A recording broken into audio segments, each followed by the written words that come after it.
Hello guys, and welcome to the video. So today, as promised, I'm going to be sharing my sales with you for the month of November. I'm also going to be sharing my shop with you. So as you can see, it's called Curio's Cottage. It was a little name me and my girlfriend come up with. It was quite hard to choose a name actually, but that's what we come up with. We do get some unique and interesting things in, so we felt that fitted with the types of things we sell. I'll leave a link in the description. If there's anything you see and you want to make an offer, you're welcome to, and let me know you're a viewer, because I will give a little bit more leeway into the price reduction, what I'm willing to accept, because we do accept offers and generally we are willing to drop a little bit. But I'll get straight on with the sales for this month. So first of all, we've got this Sony Walkman. I bought this about 9 months ago from a car boot sale. It was in really good condition actually. Didn't come with a box or headphones or anything like that. That one cost us £4 and that sold for full price. So I was pleased with that. Next up was these silver earrings there. Really nice organic sort of design, heavy chunky earrings. They were hallmarked as well. And I took an offer of £21.99 on those. I picked those up for £1 from a car boot sale last year. So again, they've been on eBay quite a while, but great return on those. Next up, we've got some Warhammer Terminator figures there. I picked those up for about £4 and I sold them for £8. So just a little experiment on those. Not really worth doing those again. That wasn't the best buy. Next up, we've got this Apollo 11 4K disc. This was just something I bought myself to watch from Amazon, but it was really good actually, really good, amazing footage what they've recovered from the NASA archives and sort of remastered in 4K. But it's only the sort of thing I'd want to watch once, or once in a blue moon. So I thought, right, I'll watch it, I'll sell it. If I really want, next time I want to watch it again, I'll buy it back, and it'll probably be £1 or £2 by then. So yeah, I decided to shift that one. Next up, we've got this vintage silver charm. Now what makes this one a bit special is the jaw. It was hinged, so it sort of rattled and moved up and down. You call it articulated when you're selling it, and that makes this one really quite a rare charm. As you can see, I've got it up for £44.99 for a little silver charm. I didn't quite get that, but I was made an offer of £35, which I was happy with. This is something I picked up a long time ago, and I think I paid 50p for it, or £1. So a great return there. It took me a while to get it because it's all about waiting for that right buyer with an item like this. But I did eventually get it. So yeah, I was pleased with that. Next up, we have this Yeti Mug Beaker thing. Now, you can see there, Fyin.com or Fyin, I don't know how you pronounce that. Anyway, this was a promotional item, I guess from some sort of expo or whatever they call it, I don't know, but it's what it is. It's Yeti, if you've ever heard of them. They do the sort of really well insulated products. They do coolers, which are known to be like cool boxes, which are known to be some of the best in the business, I believe. But they also had this beaker mug. This is something I picked up at my local car boot sale last year for £1, which was a really good buy. I bought it just based on the quality of it, and the price was right. But when I sort of looked into it, I was like, oh, Yeti, yeah, I do remember them, because last summer we was going camping and I was looking into what cool boxes are really good, and Yeti, they constantly come up top. So then I was like, oh yeah, okay, I know where that's from now. But it's a bit unusual that it had the Fyin.com branding. That kind of makes it unique, but it also kind of makes it, possibly a more limited user base that's going to want this. I took an offer of £24.99 on that one, quite a strong reduction. I'd had it for 4 or 5 months. I have to take into account what I paid for something when I'm thinking about what offers I can accept. I never give things away. If someone offers me, say for instance, half of what I've got on an item, they're not going to get it. And, you know, I will just keep declining offers until I get a sensible one. But I've had this one for a while, and I didn't pay, or I paid next to nothing for it. It didn't owe me anything. And I thought, you know, let them have it. It gets it out of the way and I can move on to something else. So I let them have that for $24.99. Next up, we've got this vintage Pioneer turntable in its original box. Very unusual to find these in an original box. You just don't. Not really. Not very often.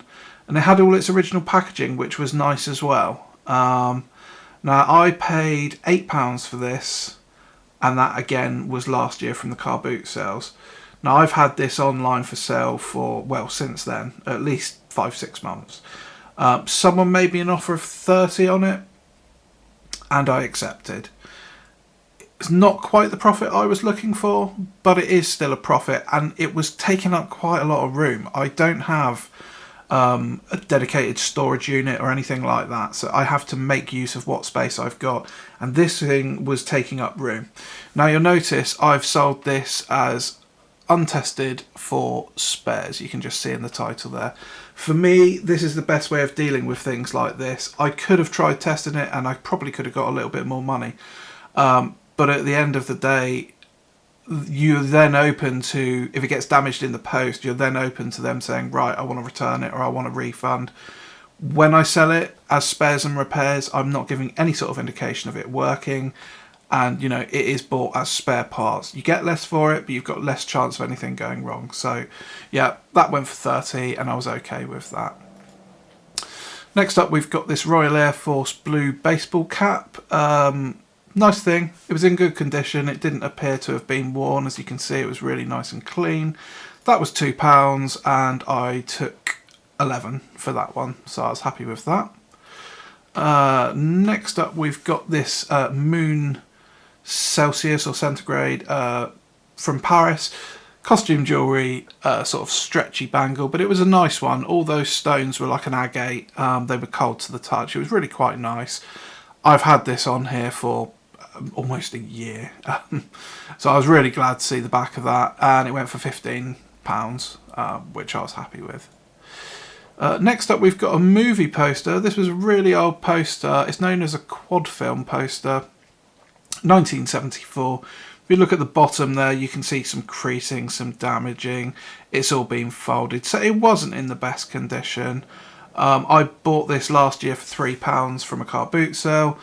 I know nothing about movie posters. It's just, obviously, I know who Roger Moore is, and it's an old movie poster. For £3, I was willing to take a gamble on it.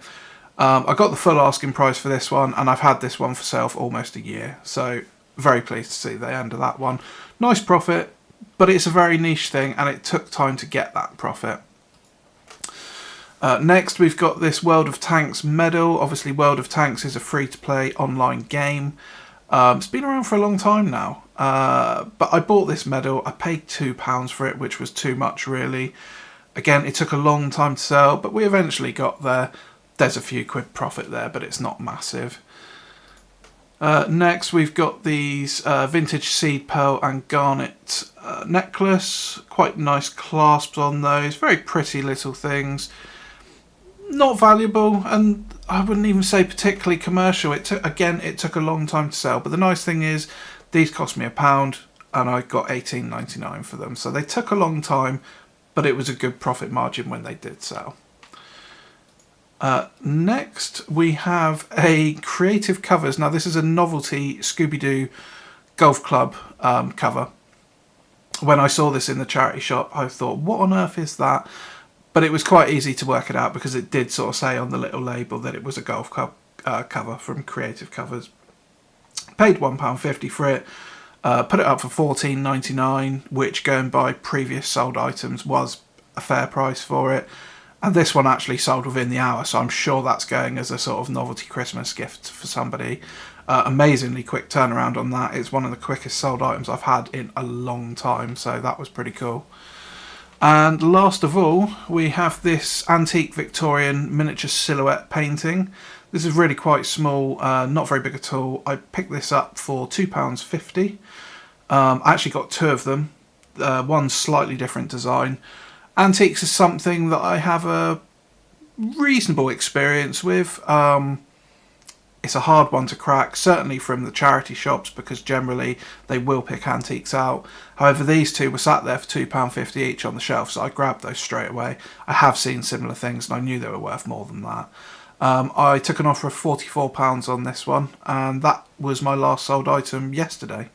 So great result on that one, and it was a nice end to what has been quite a challenging month. So overall, I've done £300 in sales this month, which is not a lot. But my purchase price was low. Everything cost me £53, so there's 250 margin there. Obviously, got to take fees off that. I probably made about 200 quid this month, which is, you know, not to be sniffed at. Certainly not enough to live on. That's why I do have another eBay account. This is the eBay account I'm going to share. My other one's a niche sort of market, and it really wouldn't be that interesting to share. But 200 quid for the month, I am a bit disappointed, but I've got to be honest, I haven't been listing as much as I should be. I do say I am guilty of being quite good at buying. I'll go out, because I enjoy buying. I'll go out and I'll find stuff, and yeah, I'll get good deals. But when it comes to actually photographing, listing, that's not fun for me, so it tends to get put off. But this next month, I'm definitely going to make a good effort to get some stuff on eBay and try and get some more sales. I really would like to beat £300 next month. Okay guys, well there you go. There is an update for November of what I've been selling. If you've got any questions, let me know. I'm always happy to talk to my viewers, and if I can help you out, I certainly will. Like I say, I will leave a link to my eBay page down in the in the description. Sorry. If you see anything you like, come and speak to me. Keep it on eBay. Yeah, let me know you're a viewer, and I'll do my best price I can for you. It's all down to what I paid for things. I have to make a good margin, otherwise it's just not worth it for me. But I will be giving my viewers a slightly better deal than I will give anyone else. So, you know, you're going to get an extra 5% off or something, which is not much, but if you're interested, then, you know, it all helps, doesn't it? Alright guys, thanks for watching. I'm going to have another, hopefully have a winter car boot sale haul video coming soon. I'm going to go on Sunday, well tomorrow, and see what I can find. I've bought a load more stuff from the charity shops, which I haven't got around to making a video for yet. But I've been kept on saying that I was going to do a sales recap, and I just wanted to get this one out there as my next video. So thanks for watching, and I'll be back with another video soon. Alright, take care.